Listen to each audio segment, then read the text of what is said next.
kind of brings about that idea of problems of the mind can't be solved at the level of the mind. It has to be something greater than, and realizing that, yeah, maybe the problem is just the idea that we are separate to begin with, and the how sure we are of it. And that's almost something that people never question.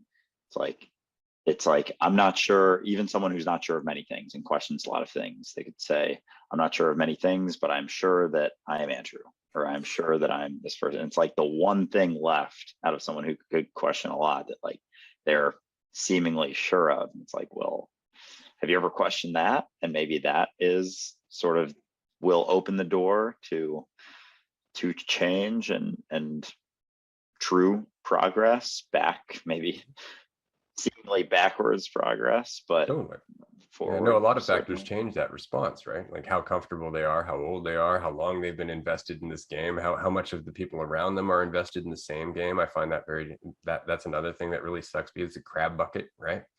Right? Every crab's trying to pull the other crabs down as they're trying to escape, and so nobody gets out of the bucket because all the other crabs are pulling them back in, and that's very much the mentality. It's like, you try in toxic family relationships, especially, you try to get past your mentality of yourself, your idea of yourself. You start to get past your limitations, and all of a sudden everybody comes out of the woodwork telling you, no, you are that thing. No, you are the thing we think you are. That's it. You're deluding yourself into thinking you can change, or you can, and they try to pull you back into identifying the way that makes them comfortable.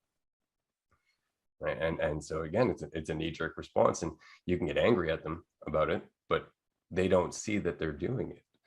Right? They don't understand that's what they're doing, because it's just the way they see the world. To them, it makes perfect sense, right? That's it. And so it's almost like you're talking a different language, or you're speaking a different language when you go to somebody in that mentality, and you're like, let's just question ourselves. And they're like, why would I do that? It took me forever to build this idea of myself. Isn't that what I'm supposed to do? That's what everybody around me is doing. Everybody's telling me I'm this thing. Why would I do that? And you're just like, when you suffer enough, it'll make sense. And that's the point. And then I think that goes back to your original question about what's going to be the tipping point. I find more people are questioning because our reality, our society, is creating so much consequence under the surface. It's so interesting. We have so many conveniences. We have digital devices that connect us in seconds, and yet we're so disconnected from one another, right? We have so much information and so little self-knowledge. And so it's such an interesting duality again, right?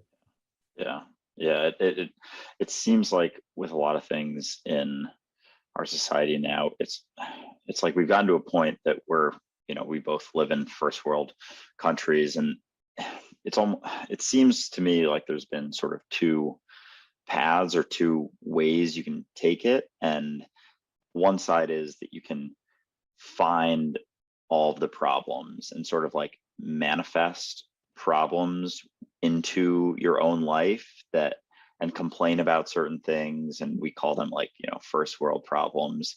And if you really are able to take a step back, you realize how silly it is to complain about if you're at a restaurant and you order water with no ice and they bring water with ice, or something crazy like that, where someone's literally serving you and you have enough money to pay for it.